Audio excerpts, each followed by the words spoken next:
Bismillahirrahmanirrahim. Assalamualaikum warahmatullahi wabarakatuh. Perkenalkan, saya adalah Rizky Fauzi. Kembali lagi di channel GT5 Paper. Dan saya akan menjelaskan terkait paper making from pineapple fiber. Pembahasan yang akan kita lakukan pertama itu ialah definisi, histori, klasifikasi, manfaat kandungan, pembuatan pulp, fiber extraction, dan aplikasi pada fiber industri.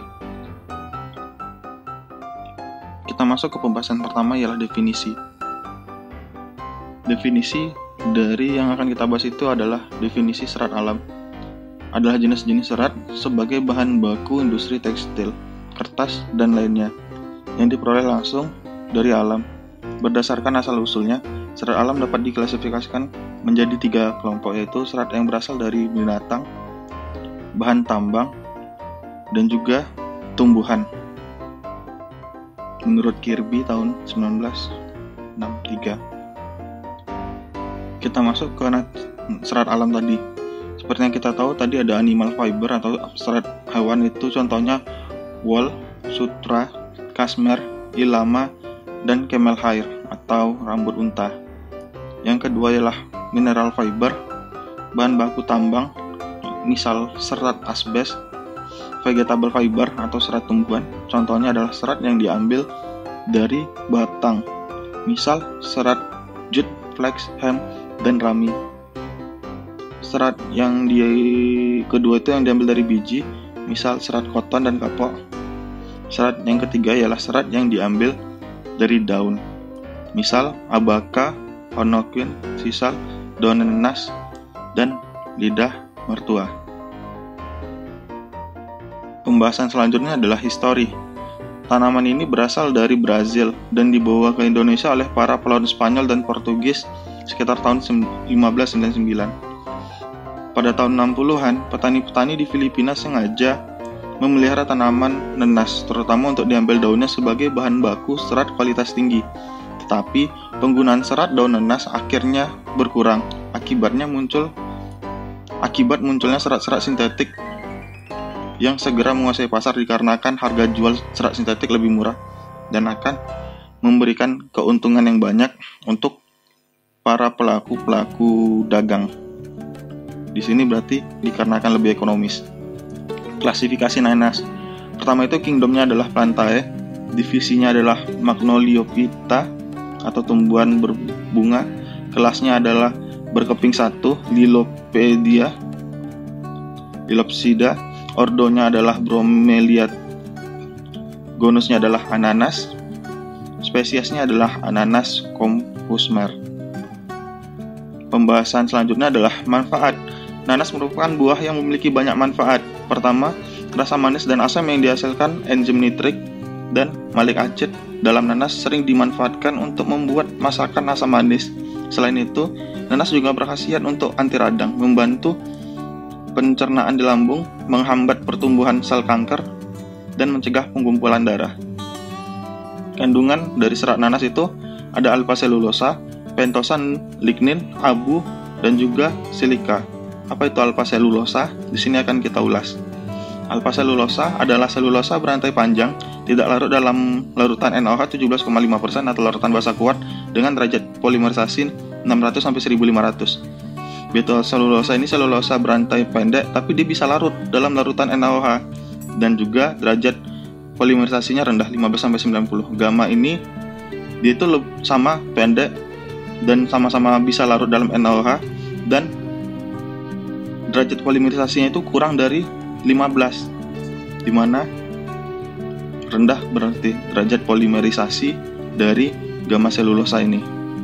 Berarti tadi selulosa terbagi 3, alfa, beta, dan gamma. Di serat nanas ini ada alfa selulosa kandungannya. Nah, selulosa alfa merupakan kualitas selulosa yang paling tinggi atau murni. Selulosa alfa dapat digunakan sebagai bahan baku utama pembuatan propelan dan atau bahan peledak. Sedangkan selulosa kualitas di bawahnya digunakan sebagai bahan baku pada industri kertas dan industri sandang atau serat rayon. Ini adalah contoh di mana SpongeBob meledakkan Bikini Bottom karena kandungan selulosa alfa pada pai. Bersanda teman-teman. Kita masuk ke pembahasan selanjutnya ialah metode pembuatan pulp dari daun nanas. Pemasakan daun nanas dapat dilakukan dengan berbagai proses, misalnya proses soda bertekanan dan proses sulfit nitrat dengan 4-12% natrium sulfit menurut FAO 1983. Kita masuk ke ini proses fiber extraction, bagaimana pengambilan serat nanas dari daunnya. Pertama itu adalah proses water retting dan scraping atau secara manual. Water retting adalah proses yang dilakukan oleh mikroorganisme atau bakteri action untuk memisahkan zat-zat perekat gami yang berada di sekitar serat daun nanas, sehingga serat akan mudah terpisah dan terurai. Nah, pemisahan ini memiliki beberapa faktor yang mendukung. Pertama itu perubahan kondisi lingkungan, temperatur, kondisi retting water, aeration, makronutrien, waktu proses, jenis bakteri, pH air, dan juga cahaya. Ini adalah hal-hal yang memiliki pengaruh. Nah, tadi kan yang pertama. Yang kedua adalah mesin dekortikator. Mesin ini terdiri dari suatu silinder atau drum yang dapat berputar pada porosnya. Pada permukaan silinder terpasang beberapa plat atau jarum halus yang akan menimbulkan proses pemukulan atau beating action pada daun nanas saat silinder berputar. Pastinya. Nah, tadi itu mesin dekortikator. Kita akan membahas lagi itu, berarti yang belum kita bahas itu parameter-parameternya teman-teman. Ini adalah beberapa parameter yang mempengaruhi keberhasilan proses ini. Pertama itu adalah kecepatan putaran silinder, jarak setting antara blade dan roll, dan yang ketiga itu adalah kecepatan masuk dari si feednya tadi teman-teman. Itu akan sangat mempengaruhi hasil dari fiber extraction. Nah, pengambilan serat nanas pada pengaplikasiannya teman-teman.